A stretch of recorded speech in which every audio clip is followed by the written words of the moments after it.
நீங்கள்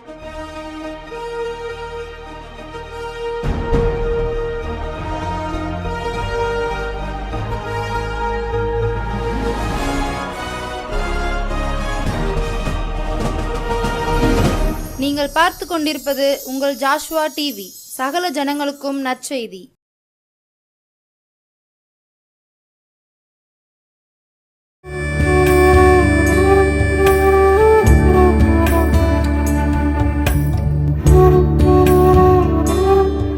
நம்முடைய ஆண்டவரும் உலகத்தின் இரட்சகருமாகிய இயேசு கிறிஸ்து தந்த இந்த நல்ல நாளில் உங்களை இந்த ஜாஷ்வா டிவியின் வழியாய் சந்திப்பதிலே மிகுந்த சந்தோஷம். என கண்பான கர்த்தருடைய பிள்ளைகளே, இந்த ஜெப வேளையிலே என் ஆண்டுடைய நாமம் மகிமைப்படும்படியாய், என் ஆண்டுடைய வல்லமை வெளிப்படும்படியாய் நானும் ஜெபிக்கிறேன். கர்த்தர் பெரிய காரியங்களை உங்களுக்கு செய்வார். ஜெபத்தோடு இந்த செய்தியை கேளுங்கள். கர்த்தர் உங்களோடு நிச்சயம் விடைபடுவதை நீங்களும் உணர்ந்து கொள்வீர்கள். இந்த நாளிலே என் எஜமான் இயேசு மகாராஜன் என்னோடு பேசும்படி உங்களுக்கு ஞாபகப்படுத்தின காரியம் ஒன்று இருக்கிறது. என் ஆண்டு உங்களோடு பேசுவாராக. அது எபேசியரின் புஸ்தகம், எபேசியர் அருமையான பவுல் எழுதின எபேசியர் நிருபத்திலே 5ஆம் அதிகாரம் 14வது வசனம் விதமாய் சொல்கிறது, தூங்குகிற நீ விழித்து மரித்தோரை விட்டு எழுந்திரு, அப்பொழுது கிறிஸ்து உங்களை பிரகாசிப்பார் என்று சொல்லியிருக்கிறார். தூங்குகிற நீங்கள், என் ஆண்டவரும் உலகத்தின் இரட்சகரும் ஆகிய இயேசு கிறிஸ்து சொல்கிறார், தூங்குகிற நீங்கள் மரித்தோரை விட்டு எழுந்திருங்கள், அப்பொழுது கிறிஸ்து உங்களை பிரகாசிப்பாராம். இன்றைக்கு ஏதோ ஒரு தூக்கம், இன்னைக்கு உலக பிரகாரமான ஒரு தூக்கத்தை கூட சொல்லலாம். ஆனால் நான் சொல்ல வந்திருப்பது ஆவிக்குரிய தூக்கம். உலகத்தின் பிரகாரமாய் தூங்கினவனும், தன்னுடைய வேலையிலே தூங்கினவனும், தன்னுடைய காரியங்களிலே தூங்கினவனும் பதவியை இழக்கிறான், பொருளை இழக்கிறான், எல்லாவற்றையும் நஷ்டம் அடைகிறான். தூங்குகிற வேளையிலே தூங்க வேண்டுமாம், விழிக்கிற வேளையிலே விழித்திருக்க வேண்டுமாம். வேதத்தின்படி நான் உங்களுக்கு சொல்வேன் என்றால், உள்ளான மனிதன் தூங்கக்கூடாது. உள்ளான மனிதன், வேதம் சொல்கிறது, எல்லா வேளையிலும் துதியோடும் சோத்திர பலியோடும் தேவனை நோக்கி பார்த்து கொண்டு இருக்க வேண்டுமாம். ஆவிக்குரிய மனிதன் தூங்கிவிட்டால், ஆவிக்குரிய மனிதன் சோர்வுக்குள்ளானால், ஆவிக்குரிய வாழ்வில் நீங்கள் பலனடைய முடியாது. அதற்கு வேதம் தெளிவாய் நமக்கு சொல்கிறது, மரித்தோரை விட்டு எழுந்திரு. என்னையா தூங்குற எல்லாரும் சுடுகாட்டில் போய் தான் தூங்குதாங்களா? இல்லை செத்தவன் பக்கத்திலே தான் தூங்க முடியுமா? வேற இடத்துல தூங்க முடியாதா? இல்லையா. மரித்தோரின் கிரியைகள், மரித்தோரின் வார்த்தைகளை விட்டு நீ வெளியே வா. வேதம் நமக்கு சொல்லுகிறது, கட்டு கதைகளுக்கும் முடிவில்லாத வம்ச வரலாறுக்கும் நீ செவி கொடாதே என்று பவுல் நமக்கு சொல்லுவார். கிறிஸ்துவின் பின்னே போக துணிந்த உங்களுக்கு, கிறிஸ்துவுக்காய் ஜீவனை கொடுக்க துணிந்த உங்களுக்கு, கிறிஸ்துவுக்காய் ஏதாயிலும் செய்ய வேண்டும் என்று எண்ணுகிற உங்களுக்கு இந்த வார்த்தையை தேவன் தருகிறார். தூங்குகிற நீங்கள் விழித்திருங்கள், செத்த கிரியைகளற உங்களை கழுவி விழித்திருங்கள் என்று சொல்கிறார். என்னையா இது? நாங்கள் எங்கே தூங்குதோம்? ஜாக்கிரதையா இருக்கிறோம். வேதம் சொல்கிறது, விழித்தது ஜெபம் பண்ணுங்கள், உங்களுடைய எதிராளி ஆகிய பொல்லாத பிசாசானவன் யாவனை விழுங்கலாம் என்று வகை தேடி சுற்றித் திரிகிறான். ஒரு பட்டணத்திலே இதற்கு முன்பதாக நாய்களை சண்டையிட்டு வேடிக்கை பார்ப்பார்களாம். எந்த நாய் ஜெயிக்குன்னு ஒரு ஆள் அப்படி ஷோ நடத்துவாராம். ஒரு நாள் ஒவ்வொரு இடமா போகும்போது, ஒரு நாள் கருப்பு நாய் ஜெயிக்கி இன்னொரு வெள்ளை நாய் தோக்குது. இன்னொரு இடத்துக்கு போகும்போது அதே வெள்ளை நாய் ஜெயிக்கி கருப்பு நாய் தோக்குது. அப்போ எப்படிடா அதை தோக்குறது என்னவென்று ஒரு மனிதன் பின்னாலே போய், ஐயா, நீங்கள் இந்த சண்டையிடும் காட்சியை நான் கடந்த மாதம் அங்கே வந்து பார்த்தேன். அங்கே இது நீங்கள் வச்சிருக்க அந்த வெள்ளை நாய் ஜெயிச்சுது, இங்கே வந்தால் இந்த கருப்பு நாய் ஜெயிக்கு. எப்படி ஒரே மாதத்துக்குள்ள எப்படி இதுக்கு ட்ரைனிங் கொடுத்தீங்க? இது எப்படி உற்சாகமாச்சுன்னு சொல்லி கேட்ட பொழுது அந்த நபர் சொன்னாராம், தம்பி, இது ஒரு சூது விளையாட்டு போல இது நான் நடத்துகிறோம். பழைய நாட்களிலே இதை நாங்கள் நடத்துகிறோம். இது என்னவென்று பார்த்தால், இந்த வெள்ளை நாய் தான் போன தடவை ஜெயிச்சுன்னு சொல்லி ஒருத்தன் கட்டியிருப்பான் பணம், இந்த கருப்பு நாய் தான் ஜெயிச்சிச்சுன்னு சொல்லி ஒருத்தன் கட்டியிருப்பான் பணம். நாங்கள் என்ன செய்வோம்? 2 நாட்களாய் எந்த நாய் ஜெயிக்க வேண்டுமோ அந்த நாய்க்கு நன்றாய் சாப்பாடு கொடுப்போம். எந்த நாய் தோற்க வேண்டுமோ அதற்கு சரியான சாப்பாடு இல்லாமல் அதை கவனிப்பல்லாமல் விட்டு விடுவோம். அது ஏற்கனவே சோர்ந்து போயிருக்கும், உணவில்லாமல் சோர்ந்து போயிருக்கும், தண்ணீர் இல்லாமல் சோர்ந்து போயிருக்கும், அதனால் ஜெயிக்க முடியாது என்று. நம்முடைய இருதயத்திலும் 2 போராடி கொண்டிருக்கிறது. ஒன்று நல்லது, இன்னொன்று கெட்டது. நம்முடைய ஆத்மாவோடு போராடி கொண்டிருக்கிறது. நன்மையும் தீமையும் போராடி கொண்டிருக்கிறது. நீங்கள் தீமைக்கு தீனி கொடுக்கும் பொழுது தீமை ஜெயிக்கிறது. தீதான காரியத்தை நீங்கள் எண்ணும் பொழுது, தீதான காரியத்தை நீங்கள் செய்யும் பொழுது, உங்களுக்குள் இருக்கிற ஆன்மா, உங்களுக்குள் இருக்கிற அந்த பரிசுத்தவான் தோற்கப்படுகிறான். எனக்கு அன்பான தேவஜனமே, நீங்கள் யாருக்கு தீனி போட்டு கொண்டிருக்கிறீர்கள்? உங்கள் இருதயம் யாரை தேடுகிறது? யாரை நீங்கள் ஜெயிக்க வைத்துக் கொண்டிருக்கிறீர்கள்? பிசாசுடைய கிரியைகளை செய்யும் பொழுது பிசாசு ஜெயிக்கிறான். கர்த்தருடைய கிரியையை செய்யும் பொழுது, கர்த்தருக்கு பிரியமாய் சாட்சியாய் வாழும் பொழுது, உங்கள் சரீரத்தை இருதயத்தை கர்த்தருக்கு பிரியமாய் கொண்டு வரும் பொழுது சேனைகளின் கர்த்தர் ஜெயிக்கிறார். போகட்டும், வேதத்திலே நான் தூங்கிய நபரையும் உங்களுக்கு காண்பித்து கொடுக்கிறேன். என்னோடு திருப்பியவர்களா? என் ஆண்டவராய் இயேசு கிறிஸ்து உங்களோடு பேசட்டும். அப்போஸ்தலனாகிய பவுல் தன்னுடைய அப்போஸ்தல நடவடிக்கைகளே 20ஆம் அதிகாரத்திலே 9ஆம் வசன விதமாய் சொல்கிறது. அங்கே பேசிக்கொண்டிருக்கிறார். கர்த்தருடைய வார்த்தையை பேசிக்கொண்டிருக்கும் பொழுது ஒருவன் தூங்குகிறான். ஒருவன் தூங்கி கொண்டிருக்கிறான். பிரசங்கத்தை கேட்கன்னு தான் போனா, பிரசங்கத்தை தான் கேட்டுக்கிட்டு இருந்தான். ஆனாலும் தூக்கம் வந்து விட்டது. வேதம் சொல்கிறது, அவன் வெகு நேரமாக தூங்காம பவுல் பேசுகிறதை கேட்டுக்கொண்டிருக்கிறான். தூக்க கலக்கம் அவருக்குள், உலக பிரகாரமான ஒரு தூக்கம் வந்ததினாலே மேலே மச்சல் இருந்து கேட்டுக்கிட்டு இருந்தவன் கீழே விழுந்துட்டான். ஐதீகோ என்று ஒரு பேர் இருக்கிறது. ஐதீகு ஒரு வேலை களைப்பில் இருந்து வந்திருக்கலாம். போனது எதுக்கு தான்?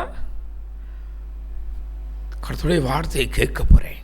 நான் கர்த்தருக்கென்று எதையாகிலும் செய்ய வேண்டும். அதற்காக நான் கர்த்தருடைய பிள்ளைகள் பேசுகிற அந்த வார்த்தையை நான் கவனிக்க வேண்டும் அப்படின்னு இப்போ நீங்கள் போகிற மாதிரி தான் போனார். அநேகர் பைபிளோடு வருவாங்க. நிம்மதியான உறக்கம் கிடைக்க இடம் அலைந்தான் பிரதர். உங்களுக்கு தெரியாதா? போவையும் தூக்கம் வந்துடும். ஆமாம், சிலருக்கு போகையுமே, அலைத்துக்குள் போகையுமே 3ஆம் வானம் 4ஆம் வானம்லாம் தெரிஞ்சிருது. கர்த்தரோட ஆசீர்வதிக்கட்டும். ஆமென் சொல்லுங்களேன். அங்கே ஐதிக்கு என்கிற பெயர் கொண்ட ஒரு வாலிபன் தூங்கிட்டான். மச்சிலிருந்து செத்தவனாய் விழுந்தான். செத்தவனாய் விழுந்தவனை அப்போஸ்தலனாகிய பவுல் கர்த்தருடைய நாமத்தினாலே உயிர்ப்பித்தார் ஐயா. வேதம் சொல்லுகிறது.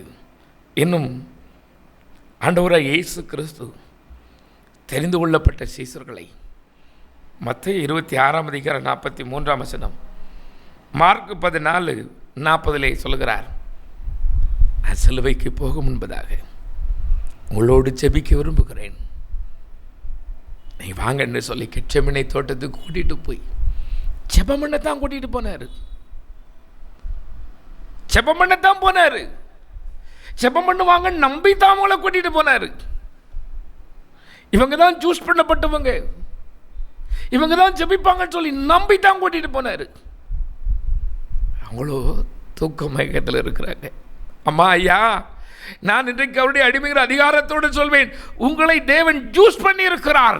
நீதான், உங்கள் குடும்பத்தில் நீங்கள் தான், உங்கள் தெருவில் நீங்கள் தான், உங்கள் ஊரில் நீங்கள் தான் எனக்கு பிரியம் என்று கர்த்தர் உங்களை ஜூஸ் பண்ணினார். அப்படி ஜூஸ் பண்ணி கொண்டு வந்துதான் கொஞ்ச நேரம் ஜெபிப்பா, கொஞ்ச நேரம் ஜெபிமா, எனக்கு ஒரு நேரத்தை கொஞ்சம் கொடு. உன் நேரத்துக்கு கொஞ்சம் கொடுத்து விழித்திருந்து ஜெபி. பொல்லாத பிசாசனன் விதவிதமான வழியில என் தேசத்தின் ஜனங்களை பிடித்துக் கொண்டு இருக்கிறான். 3 வயசு பிள்ளை இன்னைக்கு தெருவில் போக முடியல, 85 வயசு பாட்டி போக முடியல. இன்னைக்கு விதவிதமான வழியிலே பொல்லாத சத்ருவானவன் என் ஜனங்களை கெடுத்துக் கொண்டு இருக்கிறான். ஆண்டியும் குடிக்கிறான், அரசனும் குடிக்கிறான் என்று சொன்னது போல ஐயா நல்ல அதிகாரிகளும் குடித்துக் கொண்டு வெறித்துக் கொண்டு இருக்கிறான். ஏழையும் குடிக்கிறான். குடும்ப பெண்கள் குடிக்கிறார்கள். குடும்பத்தில் நல்லது செய்வான் என்று நம்பினவன் குடித்து வேலையை விட்டு மனநலம் பாதிக்கப்பட்டவனாய் தெரு தெருவாய் ஓடிக்கொண்டிருக்கிறான். பொல்லாத பிசாசினாலே விதவிதமான வழியிலும் ஜனங்களை கெடுத்துக் கொண்டிருக்கிறானே. இவர்களுக்காய் கண்ணீர் வடிக்க மாட்டாயா? இவர்களுக்காய் என்னோடு சேர்ந்து என் பாரத்தை நீ சுமக்க மாட்டாயா என்று தேவன் உங்களை நம்பித்தான் ஜூஸ் பண்ணினாரு. நீதான் உன் குடும்பத்தில் எனக்காக வைராக்கியம் பாராட்டுவேன் நம்பினாரு. ஐயா அருமையான தேவ மனிதர் மோகன் சிலாசரஸ் ஐயா சொன்ன ஒரு சம்பவம். ஊழியர்களுக்கென்று ஒரு பிரத்யேக கூடுகை நடந்திருக்கிறது. அங்கே ஒன்லி ஒன் ஊழியர்கள் மாத்திரமே, விசுவாசிகளுக்கு இடமில்லை. கர்த்தருக்காய் ஊழியம் செய்வோம் என்று அந்த கூடுகையிலே பலர் ஒப்பு கொடுத்திருக்கிறார்கள். நான் 1 மணி நேரம் நேர் முழங்காலில் நிற்பேன், 2 மணி நேரம் நிற்பேன், நான் இரவெல்லாம் ஜெபிப்பேன், இவ்வளவு நேரம் வரைக்கும் சொல்லி ஒவ்வொருத்தரும் ஒப்பு கொடுத்துருக்காங்க. கூட்டம் முடிஞ்சிச்சு. இரவானது. ஒரு நபர் இந்த வளாகத்தை சுற்றி பார்க்கிறார். சின்ன பிள்ளைங்க படுத்திருக்கிறது ரொம்ப பார்க்கிறார். பெரிய ஆட்கள் படுத்திருக்கிறது ரொம்ப பார்க்கிறார். வாலிபர்கள் படுத்திருக்கிறது ரொம்ப பார்க்கிறார். ஒரு ஊழியருக்கு தூக்கம் வராததினாலே அந்த கிரவுண்டை சுற்றி சுற்றி வராரு. இயேசுவே இவ்வளோ ஆள் வந்துட்டப்பா, இது தேவையில்லை, நீங்கள் சந்திக்கணுப்பா, நாளைக்கு என்ன செய்யணும்னு சொல்லி இப்படி ஜெபித்துக்கிட்டே வராரு. அப்போது இவருக்கு கோபம் வந்துருச்சு. என்ன நினச்சிக்கிட்டாங்க? ஐயா இவர் என்ன நினச்சிக்கிட்டார்? எல்லாரும் மைமை பார்க்குறாரு, எல்லாரும் மைமை பார்த்து கொண்டு இருக்கிறாரே. இவர் யார்? இவர் ஏன் இவர் இப்படி பார்க்க வேண்டும்? எதற்காக என்று இவர் இருதயத்திலே கோபம் கொண்ட ஓராய் சின்ன பிள்ளைங்க படுத்து ரொம்ப போய் எட்டி பார்க்கிறார். பெரிய ஆட்கள் படுத்து ரொம்ப போய் எட்டி பார்க்கிறார்.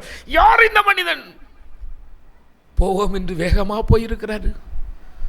போனது அவருடைய முகத்தை பார்க்கவும்.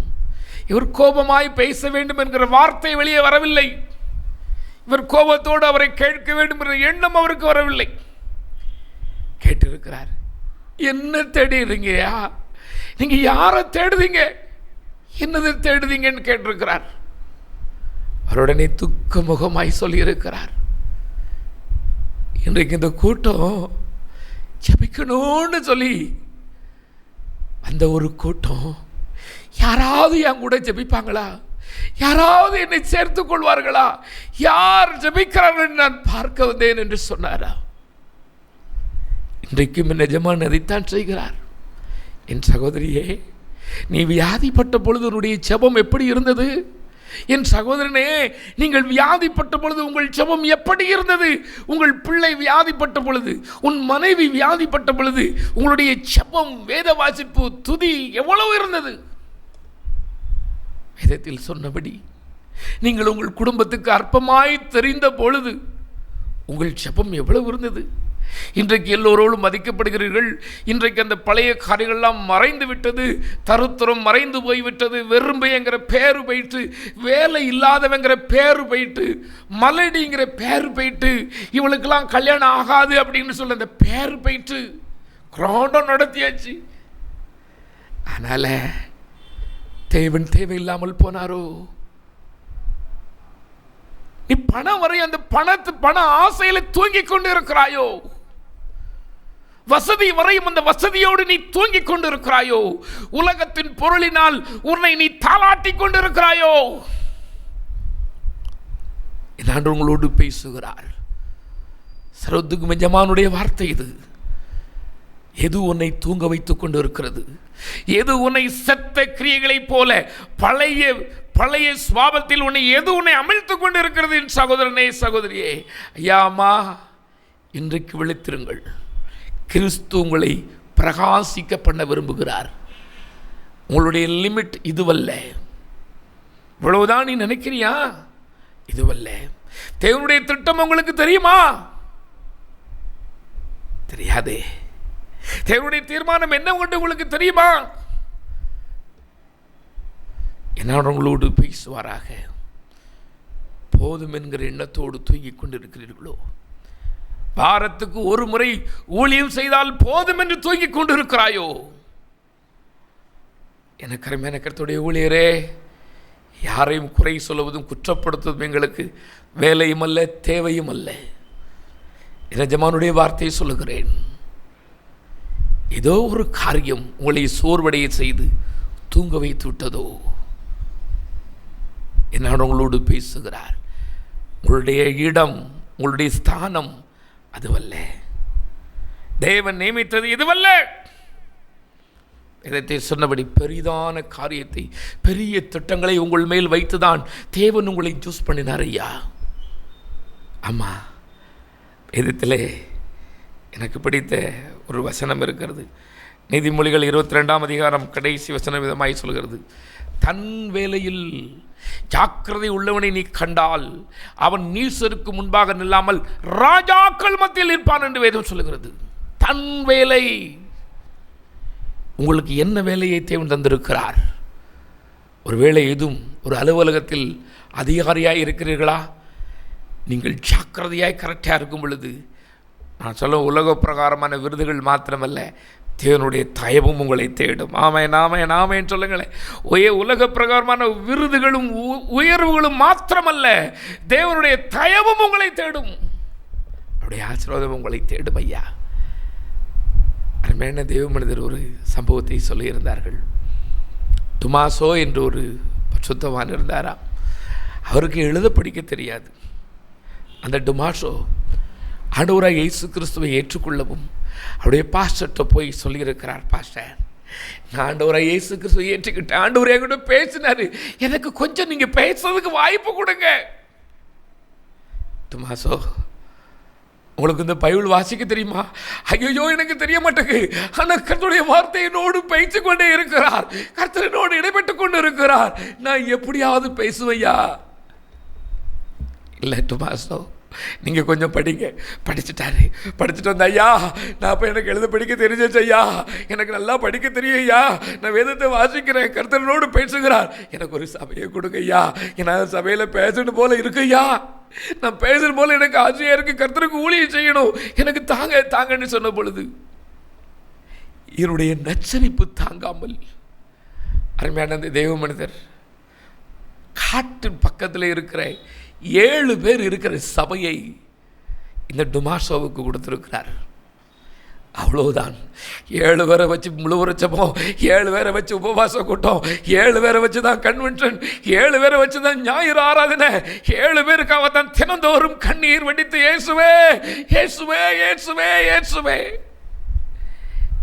நாள் கடகடகட வேகமாய் போகிறது. 7 பேர் 70 ஆகிறார்கள், 70 700 ஆகிறது. அந்த பஸ் போகாத ஊருக்கு, வழியே இல்லாத அந்த பட்டணத்துக்கு 50,000 பேர் போயிட்டாங்க 2 வருஷத்துல. என்ன செய்யன்னு தெரியல. இந்த பாஸ்டருக்கு பெரிய சந்தோஷம், இவ்வளோ ஊர் போயிட்டாங்களா, டுமாசோ மூலமாய் கர்த்தர் பெரிய காரியங்களை செய்கிறார், பிசாசுகள் போகிறன, வியாதிகள் போகிறன, கர்த்தர் வல்லமையான காரியங்களை அவர் மூலமாய் செய்கிறார் என்று ஜனங்கள் கேள்விப்பட்டு ஆங்காங்கே இருந்து வர ஆரம்பித்தார்கள். வர ஆரம்பிக்கையும் அந்த பாஸ்டருக்கு ஒரு பெரிய சந்தோஷமாயி என்ன செஞ்சார் தெரியுமா? அவர் ஒரு பட்டணத்தில் இருக்கிற ஒரு மெயின் பிரான்ச்சுக்கு இந்த டுமாசோவை மாற்றினார். அங்கே ஏம்னா வெறும் 60 பேர் இருந்த சபை, அங்கே மாற்றினார். அங்கேயும் கர்த்தருடைய வல்லமை வெளிப்பட்டது. அங்கேயும் இந்த டுமாசோ அழ ஆரம்பித்தார். அந்த டுமாசோ தூக்கம் இல்லாமல் கர்த்தருக்கென்று இயேசு இயேசு என்று பிரசங்கித்து ஆரம்பித்தார். அங்கேயே வளர்ந்தது. இந்த 50,000 பேர் போன இடத்துக்கு தன்னை பிரபலமாய் காண்பித்து கொண்ட, தன்னை பெரியவனாய் காட்டிக்கொண்ட ஒரு மனிதனை கொண்டு போய் போட்டார். அவனை நல்லவர் இல்லையப்பா, நீ வா, நீ தான் பிரபலமான ஆளாக இருக்கிற, நீ தான் பெரிய ஆளாக இருக்கிற, நீ வா. இப்போ எங்கள் பாஷையில் சொல்லுறாருன்னா, யூடியூப்பில் நீ தான் பெரிய சப்ஸ்கிரைபர் வச்சிருக்கிற, ஃபேஸ்புக்கில் உன்னை தான் நிறைய பேர் பின்தொடர்தான், நீ வா. கூட்டிகிட்டு போனார். அங்கே குறைஞ்சிச்சு, இங்கே கொடுது. எனக்கு அன்பான கர்த்தருடைய பிள்ளையே, உங்களுக்கு தேவன் ஒரு சபையை கொடுத்திருக்கிறாரா?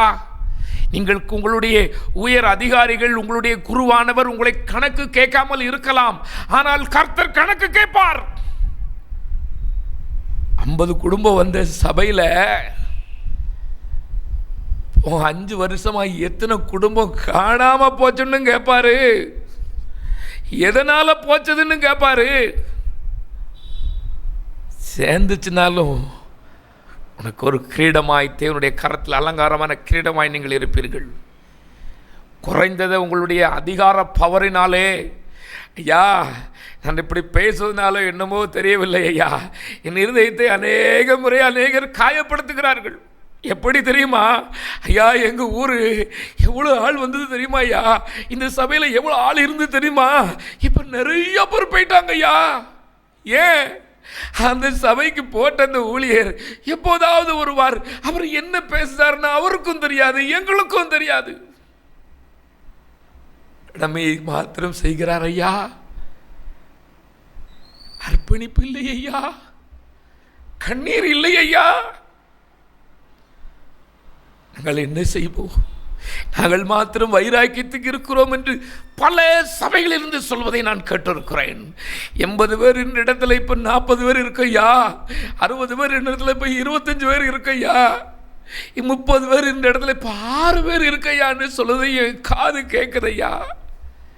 என் ஆண்டுடைய இருதயம் வேதனைப்படாதோ?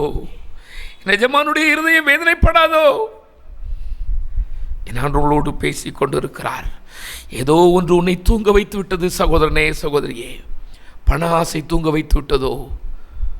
பொருளாசை தூங்க வைத்து விட்டதோ? பதவி ஆசை உங்களை கர்த்தரிடத்தில் சேராதபடி, கர்த்தரிடத்தில் பேசாதபடி உங்களை தூங்க வைத்து விட்டதோ? எழுந்திருங்கள். உலக பிரகாரமான பதவி கர்த்தருடைய ராஜ்யத்தில் அல்ல.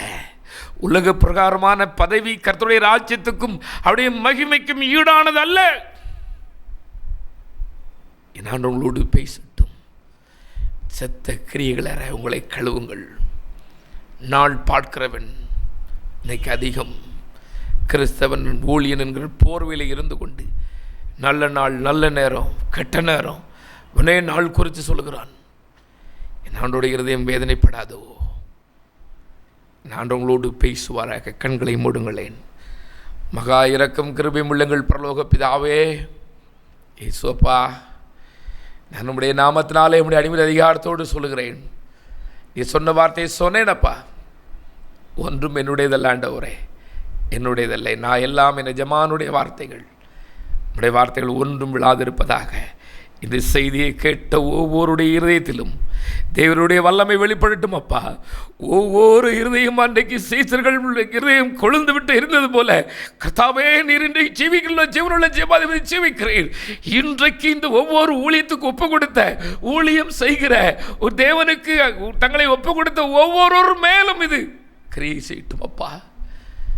எந்த காரியத்திலும் நாங்கள் தூங்கக்கூடாது. தேசத்தை கவனித்து பார்க்க எங்களுக்கு பலன்தாரும். தேசத்தின் காரியங்களுக்காய் ஜெபிக்க எங்களுக்கு பலன்தாரும். தேசத்துக்காய், உம்முடைய தேசத்துக்காய் சிறப்பலை நிற்க எங்களுக்கு பலன்தாரும். இப்பொழுது ஜெபத்தில் இருக்கிற ஒவ்வொருவருக்காக நான் ஜெபிக்கிறேன். சத்துருவின் வல்லமைகள் செயலற்று போகட்டும். பொல்லாத பிசாசானவன் கொண்டு வந்திருக்கிற மந்திர தந்திரங்கள், வியாதிகள் எல்லாம் இயேசுவின் நாமத்தில் இப்பொழுது செயலற்று போகட்டும். எடுவன் கையே இயேசுவின் நாமத்தினாலே ஒரு நாளும் தொடாதிருப்பதாக. நசன இயேசு கிறிஸ்துவின் கல்வாரத்தின் வல்லமை வியாதிகளை நீக்கட்டும். சாபங்கள் தொலைந்து போகட்டும். தற்கொலை எண்ணங்கள் மாறட்டும். தருத்திர ஆவிகள் வெளியேறட்டும். இயேசுவின் நாமத்தினாலே புது சமாதானம் உண்டாகட்டும். புது கிருபை, புது சமாதானத்தை நம்முடைய பிள்ளைகள் ஏற்று ஆண்டவரே அனுபவிக்கட்டும். இன்று முதல் பிதாவே. ஆமேன், ஆமேன், ஆமேன்.